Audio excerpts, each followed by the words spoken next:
So, ladies, I want you to do a selfie for me, yeah? Have you seen these little selfie shots? Can we do these shots together? Can we put our hands like this? Photographers, can you catch the moment? This is a heart, and I'm going to talk to you about a lady that comes from a very heart-centered family. Her name is Dr. Ruchi, and her parents raised her in Libya. And Libya is not a very rich country, is it? And her dad is a surgeon, and her mum is a gynecologist. So she was able to see how loving these parents were, how much they gave to their community. And what Ruchi's told me is that when she was very, very small, and you can put your hands down now, ladies, although I know that we love each other, but what Dr. Ruchi has told me is that when she was growing up, she used to take things apart. So don't give her your mobile phone, but she would probably do something like this, you know, break off the back, tape out the little stainless steel bits, and get a tweezer and sort of, you know, pick it apart. But because she had an inquisitive mind, what that helped her to realise is that her passion and her kindness that she'd, you know, seen in her childhood could be translated into robots. How fascinating. Robotic surgery. Amazing. So, Dr. Ruchi, we are kind-hearted. Let's give her a heart. Please join us. Take your stage. Thank you so much for the wonderful introduction. I'm sorry my voice is a bit hoarse, and I'll try to keep it very short because I know like there's lunch being served in the other room. So I'll start off with a good news that just happened. So just day before yesterday, the Forbes list for most powerful Middle Eastern women came out, and I'm proud to be on the list. Thank you so much. So I believe this gives me a platform to help other women come and reach the higher ladders of their careers. So this was in 2017 when I was on the Forbes panel, and I have been on the Forbes top Indian leaders list, but this time when it was the most powerful women list, and I was one of the very few expatriates that were there in the list, I felt very honored, and I felt that I should do my best to give back to everybody. Because so as an entrepreneur, I help mentor quite a lot of women, I mentor quite a lot of startups, entrepreneurs, and that makes me feel and that makes me realize the struggles that entrepreneurs face. So today's session would be about startups, how to raise funds, how to deal with entrepreneurial negotiations, how to deal with VCs, angels, and I'll also focus a lot on 9 non-dilutive sources of funding, so that includes grants and all. So a little bit about me, like I'm a medical doctor, and then I did my MBA from Stanford, and at the moment I'm working on robotic surgery, and I also help mentor quite a lot of startups. I'm often a startup judge, and I'm very much involved in the startup ecosystem here and in the Silicon Valley. So this is a very good saying that's there, and my dad always used to say, like, the biggest risk in life is not to take a risk at all.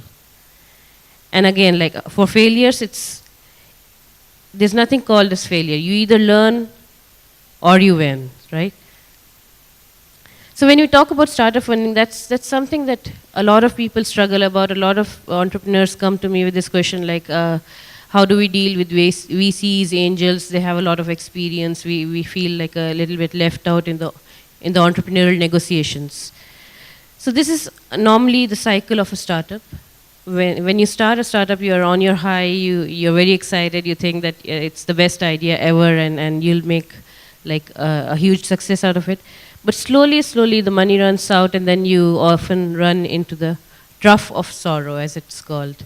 And then slowly you get up back, and that's where the true resilience of an entrepreneur is seen. That's seen, that to wake up from the trenches and get back up on your feet.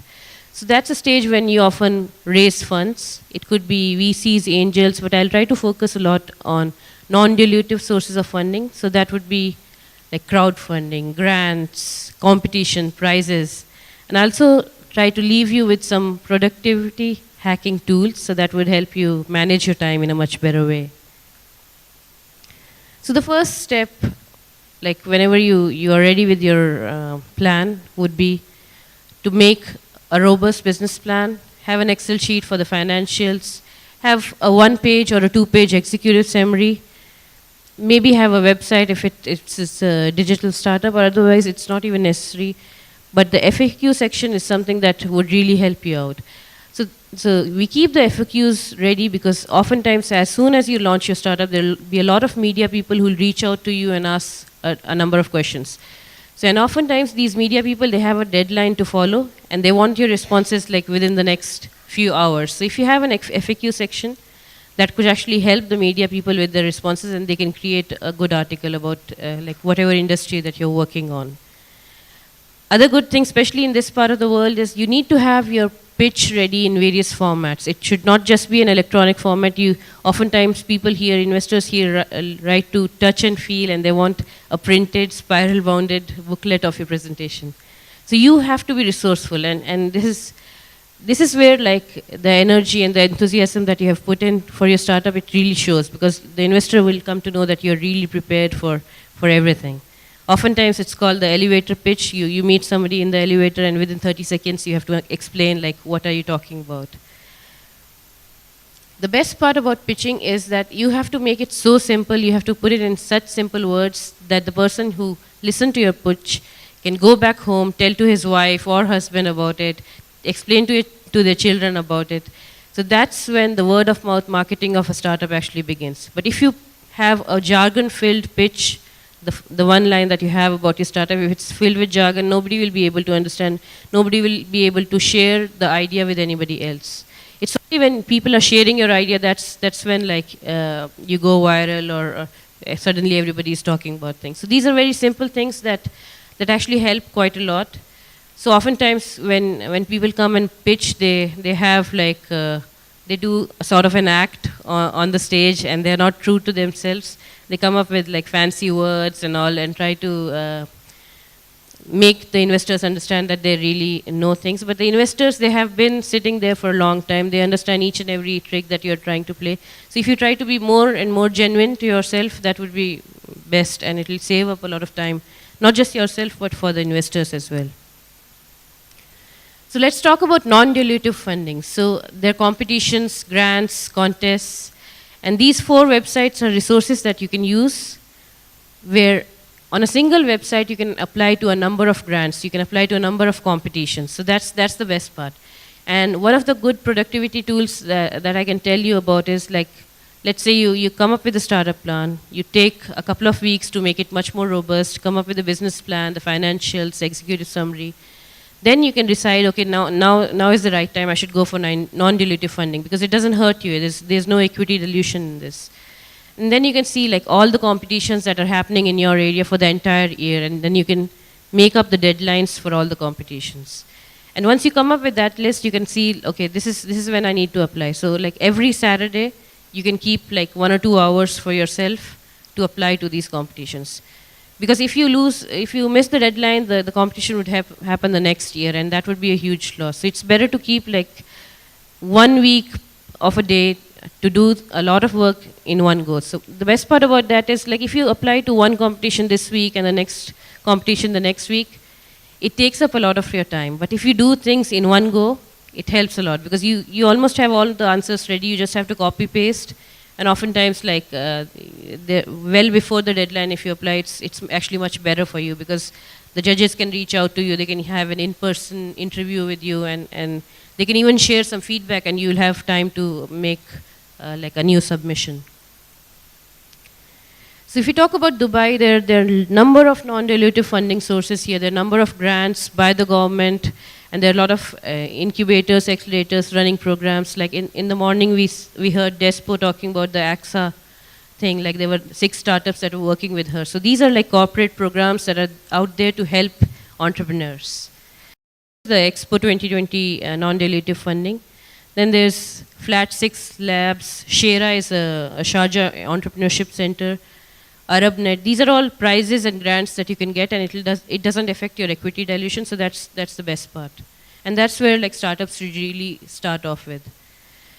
Then these days, like there's a lot of focus on $1 million fundings. So these are $1 million prizes that are given out to mainly social entrepreneurs. Like if you come up with a solution to a problem that's there in the world, then there are companies out there to fund you. There are $1 million in funding is actually enough for a social entrepreneurship startup for at least a couple of years. So that gives you a good runway, and you don't dilute your equity. That's the best part. So once you're done with this and you apply to a number of resources, and you have made up your mind, while waiting for the results, you can also start a crowdfunding campaign.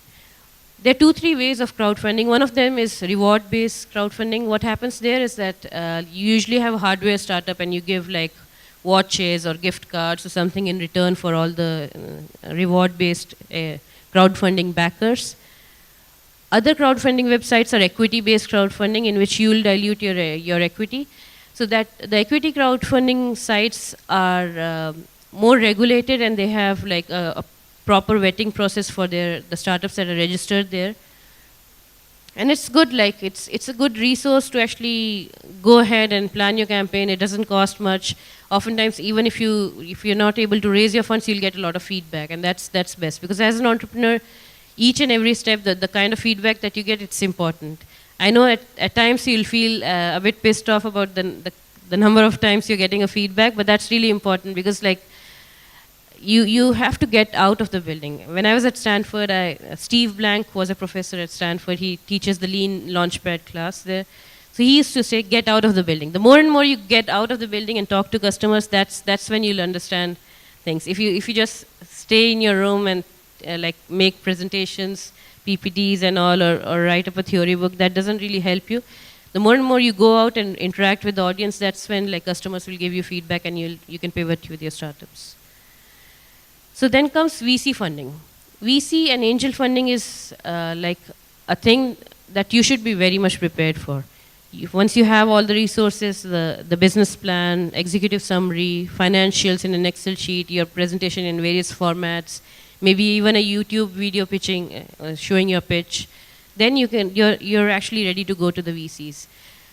The golden rule here is, once you go and ask for money, you'll get advice, and once you go and ask for advice, you'll get money. So that's a little bit tricky to how to approach VCs. The best way is actually to go to events like these and network with people and get a warm introduction, because cold calls and cold emails don't really work too much in the space of VCs, because they see like at least 100 pitches a day. So when we talk about VCs, it's a very good chart here. If you just want cash, you can go for competitions, reward-based crowdfunding, equity crowdfunding. If you need support, you can go to incubators, co-working spaces. There are a number of them here in Dubai. If you want both, then you can go to angels, VCs, or accelerators. So there's a good periodic table of VC funding done by Beko Capital, and it gets updated every couple of years. So this is the most recent one. In this, you can see all the MENA VC funds, accelerators, incubators. This is it's available on social media everywhere. So this is entrepreneurial negotiation. So as an entrepreneur, you sit here. You have not spent much time on deals. You don't know how to negotiate your deal, and the VC is sitting up there. He knows like in and out what the terms in the term sheet, what's more favorable for them, the liquidity preferences and all. But as an entrepreneur, you kind of get overwhelmed. I think like if you're really prepared, it's best to get a lawyer to have the term sheet gone through. So there's a pre-money and post-money evaluation. It's pretty simple, but oftentimes people get tricked into this as well. So pre-money evaluation is a valuation of your company before the investment, and once you get the investment, you add that amount, and that's the post-money evaluation. This is a simple table showing the phases of a startup. So when you start a startup, there's no revenue. In seed stage, oftentimes you get to friends, families, and fools for money. then you go in your early stage, then you go raise a pre-seed round, seed round, series A, B. Oftentimes when you have enough revenue, there'll be a bigger company coming up to buy you, or you can go for an IPO. So that's the success story. Oftentimes when you go to VCs, they'll have like milestone-based, like tranche-based payment systems. So they'll not give you the entire amount in one go. They'll say like, you reach this milestone, then come to me, I'll give you another check. So these are times when you have to be very, very careful. If you want to go ahead on the R&D path, then you'll miss your milestones. So you should make up your mind and be very, very clear and genuine with the VCs, because they're out there to help you. Like once you are making profits, they'll make profit. It's a win-win game. So you have to be transparent and genuine with the VCs that these are the hiccups that might happen. So I don't need a milestone type payment, or these are the, and that's the amount that will go into R&D. So let's figure that out. Now let's come to incubators, accelerators, corporate funding. So everybody talks about Y Combinator, 500 startups. Like these are the top ones, but there are a number of local incubators, accelerators here in Dubai, in the Middle East, even in Abu Dhabi, Oman, everywhere. So why not tap into those? And there are very, very few people that apply to these resources, because everybody is like going mainly after the VC money, and that becomes much more competitive. So looking at grants, competitions, these incubator accelerators, tie-ups with corporate programs, that really helps you quite a lot. So these are the finance accelerators here in the Middle East. In the morning, Despo was talking about the DIFC FinTech Hive. They help quite a lot of startups in the finance field. Then in Abu Dhabi, you have the Plug and Play that's helping up quite a lot. If you focus on social entrepreneurship, there's a very good accelerator that's called C3. And it helps you with some grants, and then it actually helps you with a lot of mentors as well. And that's one of the main things that help you along the way, because the life as an entrepreneur, it becomes very, very lonely. So this is my last slide. This is like an innovative way of funding yourself. So when we talk about raising funds, you think about the money that's coming in. But oftentimes, there's a lot of money that's going out of your startup. That would be in the form of services like Deva bill, Feva bill, utilities, due bills, Etisalat bills, cloud storage, ad credits and all. So these are things that you can actually save upon, because all of these companies, almost all of these companies have their own like corporate competitions, and you can apply to each one of them. Etisalat has its competition, Due has its competition, Deva has its competition, Amazon, Google, Facebook, HSBC has its own competition. So even the credit card bills that you're paying, you should actually go to the website and see if they have some competition going on. And since you're a customer of them, they would actually help you. Like even for Aramex, I'm sure they must be having something. They have Wamda Capital. So these are the things that you should focus on, and these are things that would help you in the long run, because like VC funding doesn't happen overnight. You'll have to, like, it's especially in this part of the world, the VCs and oftentimes the investors, they have crazy expectations, so you don't actually sign a deal till you like have seen almost all the resources. So it's better to, in the meantime, that pick up a Saturday, a Sunday, pick up one day of a week and try applying to these various competitions, grants, and it's better if you do them in one go, because it's actually, it helps you in the productivity aspect. One more tool for productivity would be like, oftentimes these people ask you to come and meet them, like VCs, angels, like all the people that you, and day in and out you're driving from one place in the city to another place in the city, maybe to Sharjah, even to Abu Dhabi. So it's better to have like days of the week planned out. Like on Monday and Tuesday, I'll sit in the office, I won't take any meetings unless it's very urgent. On Wednesdays, I'll call and follow up like all the investors that I had mailed the previous week. On Thursday, I'll go out and meet people. So these are the things that actually help you quite a lot. Because like if, let's say on Wednesday, you're calling up all the people. So you can just pick up the call, like make an Excel sheet of all the contacts, pick up the phone, call once, then go to the next person. That actually helps in the productivity, because otherwise you forget things and you're day in and out, you're in meetings, it's so hot in Dubai. By the time you return back to your office, you're like, oh, I just cannot work anymore. So these are like some practical tips, but they really help entrepreneurs in the long run, because I've seen it by experience. I've seen like the people that they have so much passion and they're ready to put in so much hard work, but it's these hacks that actually help people become much more successful. And it's true, as an entrepreneur, you have to hustle all the way. So I would love to leave you with this thought. You get in life what you have the courage to ask for.